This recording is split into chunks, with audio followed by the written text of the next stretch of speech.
I mean, I'd rather live with Mom than with you. It was a quiet Friday night, just as the clock struck midnight.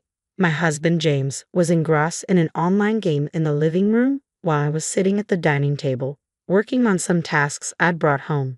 When James casually mentioned living separately, as if he were discussing the weather, I was stunned. Why? I asked, needing to understand his reasoning, especially since our marriage had been struggling lately. My name is Madison, I reminded myself. It was midnight on my 35th birthday, and I was in the middle of fertility treatments. James's sudden announcement felt like a bombshell, a cruel, unexpected birthday gift that left me completely speechless. Without taking his eyes off the game, James said, "You're 35 now, right? Even if you do get pregnant, it would be a high-risk pregnancy. I've given up on having kids with you. That's why I'm moving in with my mom." What? That doesn't make any sense, I shot back, baffled by the disconnect between giving up on children and his decision to live with his mother. James and I had gotten married the year before last. We initially planned to enjoy some time as newlyweds, but James was eager to start a family. As the youngest of 3 brothers, with each of his older brothers already married and having 3 kids each, James was often told by them that it's best to have children while you're young and energetic. Encouraged by this advice, we laughed it off and enthusiastically tried to start our own family, but a year passed without any success. At one point, James snapped, "You need to get this checked out." "Check what?" I asked, confused. "Find out why we're not having kids. There must be something wrong with you," he shouted. I was infuriated by his assumption, but I still went to see a gynecologist, just to be sure.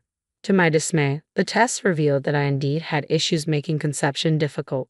The diagnosis was a shock. I had no symptoms and it was completely unexpected. Dr. Thompson explained, "It's challenging, but not impossible for you to conceive naturally." However, sharing this news with James felt overwhelming. That evening, I tried to explain the situation calmly over dinner. James's reaction was triumphant, as if he had been proven right. "I knew it was you," he said with a smug tone. "But I can still get pregnant," I stammered, trying to defend myself. James glared at me with a cold expression. "No, it hasn't happened yet, so it's not going to," he declared, jumping to conclusions. I felt my anger rise.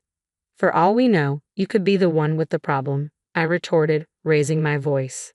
James shouted back, "Madison, the results are clear, yet you still try to blame me. Unbelievable." In a fit of rage, he slammed his hands on the table, causing me to flinch. "You're just a failure who can't have kids," he spat before storming off to the bedroom. James's harsh words left me in tears as I cleaned up the dishes alone. I told myself that he was just shocked and lashed out in the heat of the moment. If we could just have the child, I believed we could be a happy couple again. Determined to win back his heart, I started going to the gynecologist regularly and learning more about our situation.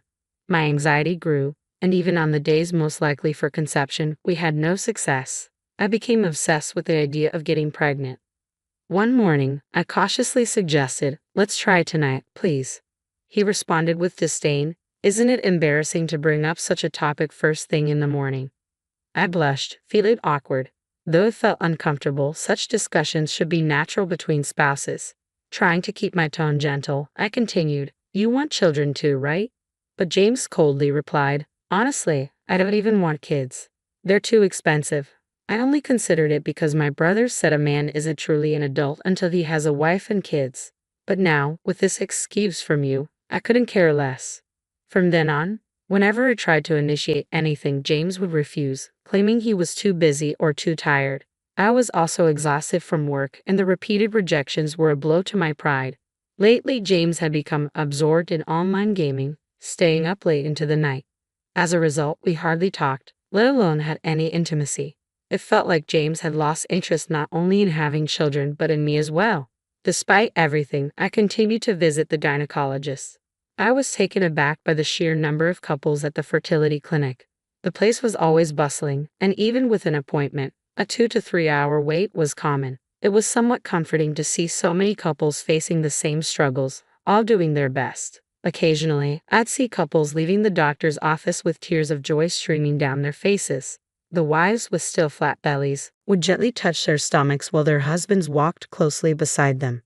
I envied them deeply. I wanted a child too, hoping it would restore James's love and bring me happiness. I clung to the fragile hope that having a child would mend things, but I hit a roadblock when I learned that advancing to further treatments would require James to undergo tests. It might now be impossible.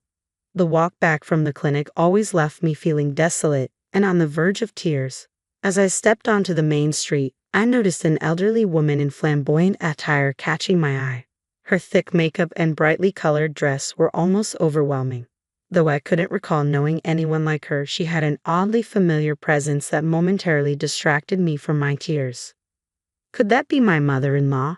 I wondered, staring in disbelief. Even though we live in the same city, we rarely cross paths, so she looked completely different from what I remembered. But the distinctive mole on her cheek was unmistakable. My mother-in-law was supposed to be a modestly dressed, typical grandmother, so her radical change in appearance was shocking. I quickly blended into the crowd, trying to avoid her notice. The truth is, my mother-in-law is quite a character, indulgent with herself yet harshly critical of others. She's notorious for hurling insults that most would find shocking. She showers her youngest son, James, with favoritism, treating her other children merely as financial resources. Even her other sons detest her. When my father-in-law was dying of cancer last year, there was talk of her moving in with one of her sons, but both the eldest and the second son firmly refused. We expected the request might come our way, but she announced she would live alone while she was still healthy, possibly out of spite or simply due to her nature. After my father-in-law's passing, she made a scene, accusing everyone of being ungrateful for stealing an old woman's retirement money and took all his inheritance without sharing it. Despite attempts by my brothers-in-law and James to divide it legally, she refused to budge, and no one could prevail against her. She told me, "I have no interest in getting along with you, so don't come to my house," she said. Despite her usual clashes with my sisters-in-law, this interaction was relatively peaceful. She didn't notice me that day and soon disappeared into a store. Her presence in that shop was so unlike the mother-in-law, I knew that I found myself staring at the store sign in disbelief. That night, I considered telling James about his mother's unusual behavior but decided against it. She was an adult and with my father-in-law gone, she was on her own. It wasn't my place to comment on her personal choices. After that, I saw her a few more times but chose to ignore it. Months went by, and as my birthday approached, James brought up the idea of moving out. I asked him, "Is there someone else you're interested in?" I wondered if his talk about his mother was just an excuse and if he was planning to remarry. But given that he spent most of his days gaming at home, it didn't seem like he was seeing anyone. I almost laughed at my own cold reasoning. James replied, "Well, there's a girl in my gaming group I kind of like, but it's just online. For all I know, she could be a guy pretending to be a girl." His response only made the situation seem more absurd. If he could make rational judgments about his online interests, why was he suddenly talking about moving out? It made no sense to me. James simply repeated, "I just want to live with my mom more than I want to live with you." I couldn't understand why James would prefer living with his mother instead of staying with me. "So, have you come to dislike me and lost your love for me?" I asked, my heart aching just to voice the question. It felt as though he no longer needed me, a wife who couldn't bear children. I braced myself for his response, trying to hold back my sadness. "Not really." "What?" James's nonchalant reply caught me off guard. "Like I said before, I don't care about having kids anymore. What we need is a different financial strategy." "Financial strategy?" I repeated, puzzled by his unexpected words. James nodded with a calm demeanor. "Yeah, it's about my mom's inheritance," he said, his tone serious. I was confused, struggling to see the connection. My brothers are greedy. They'll use any excuse, like having more kids, to claim a larger share of mom's inheritance. I won't let that happen. I was stunned by his blatant admission but kept my thoughts to myself. "But your mother is in great health. Isn't it premature to be discussing inheritance?" "That's exactly the point. She dislikes you but favors me. Living with her now could give me an advantage in the inheritance. Plus, there's a substantial fortune my dad left her. We could live comfortably without working hard. We don't have children to look after us in our old age, so we'll need the money." James explained with a dismissive tone, but I was horrified by the implications. "So, you wanted children because you needed them to care for you in your old age. And now that's not an option. You're aiming for a bigger share of your mother's inheritance." I hoped my assumption was wrong as I sought confirmation from James, but his response confirmed my worst fears. "Exactly. Children are supposed to look after their parents. By living with my mom now, I might even secure the entire inheritance, James said, showing his strong allegiance to his mother and lack of intention to be fair. I remained silent, feeling the depth of his familial ties. James continued, when mom passes away, I'll move back in with you. You may not be able to have kids, but you're good at housework and bringing a decent salary. You're useful as a housekeeper. Understood. Let's get a divorce, I blurted out, my frustration overriding James's words. Who would agree to such terms? To live separately and then reunite later was an insult. I knew James, the pampered youngest son, had his flaws. But this selfish scheme was beyond forgiveness. I realized that staying with him would never bring me happiness. And at that moment, my love for James completely vanished. Let's get a lawyer to divide our assets and finalize the divorce. Divorce? I never mentioned anything about divorcing. Just living separately is fine. Hiring a lawyer seems excessive, James said, suddenly flustered but seeming to reconsider. No, you'll be better off as a single man too. I won't be satisfied unless everything is divided fairly and legally. Plus, having a third party involved will prevent any lingering issues, right? James smirked. Maybe you're right. If I get a large portion of mom's inheritance, I'll be set for the future and can remarry. Just don't regret this. Don't count your chickens before they hatch. Make sure you have no regrets, I replied. The next day, I contacted a lawyer recommended by a divorced friend and arranged a consultation. I also informed the landlord that only James would be moving out and organized a moving company. While making these arrangements, I overheard James on the phone with his mother saying, I want to live with you and take care of you. I was astonished that he had proposed moving out before even discussing it with her. According to James, his mother was excited about the arrangement and had a few requests. As a result, the divorce preparations proceeded surprisingly smoothly.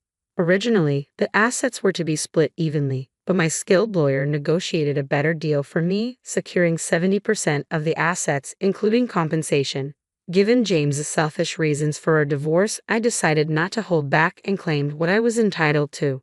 3 days after our divorce was finalized, James returned to his family home. I was relaxing in my apartment when my phone rang. It was James and his voice was frantic. Help me please, let's get married again. There's no inheritance. Mom spent it all on strippers. She's broke and deep in debt, and even the house is mortgaged. Well, that's unfortunate. Your mom was really into those strip clubs, I said, struggling to suppress a chuckle. Just days earlier, I had seen my former mother-in-law heading into a strip club. Curious, I had checked the price list and was shocked by the figures. She had been frequenting the place for some time, clearly spending a fortune. With James becoming obsessed with online gaming and neglecting visits, she had fallen for a stripper and squandered not only my father-in-law's inheritance but also her own retirement savings, accumulating significant debt in the process. Why didn't you tell me if you knew? James demanded. I don't criticize personal hobbies. I never stopped you from gaming, did I? I shot back. James hesitated, then tried to shift the topic. She's asking me to take out loans in my name, but that's not feasible. Could you give me the money from our property division? If we get back together, it's both of our money, right? Absolutely not. Why not? You still care about me, don't you? Your husband is in trouble here. I did love you when we were married, but when you suggested moving out, any affection I have for you vanished completely, especially now when it's clear you're only after money. There's no chance we're getting back together. But my mom's demanding that I give her all my salary. She says it's only natural for children to support their parents. She was always so kind to me alone. James whined pathetically, but his and his mother's entitlement, that they should come first and everyone else should cater to them, was something I had no desire to support. We're divorced now. We're strangers. Your family's problems are yours to deal with, I replied firmly before hanging up and blocking his number. I called my former sisters-in-law next. Although it had only been 3 days since the divorce, the urgency of the situation made it clear that waiting wasn't an option. I filled them in on the recent developments about my former mother-in-law and the details of the divorce. They expressed their sympathy and promised to deal with James. Soon after, my former brothers-in-law stormed into the family home, creating quite a scene. I heard about the commotion from one of my former sisters-in-law. After James' call, I decided to change the locks on my apartment for safety and made up my mind to move out. It felt like a complete break from the past. While searching for a new place, I discovered that the family home was up for sale. Though I could have inquired about James and his mother, I chose to focus on moving forward. I was ready to leave the past behind and start fresh. I'm now considering a pet-friendly apartment where I can enjoy a leisurely life with a cute cat.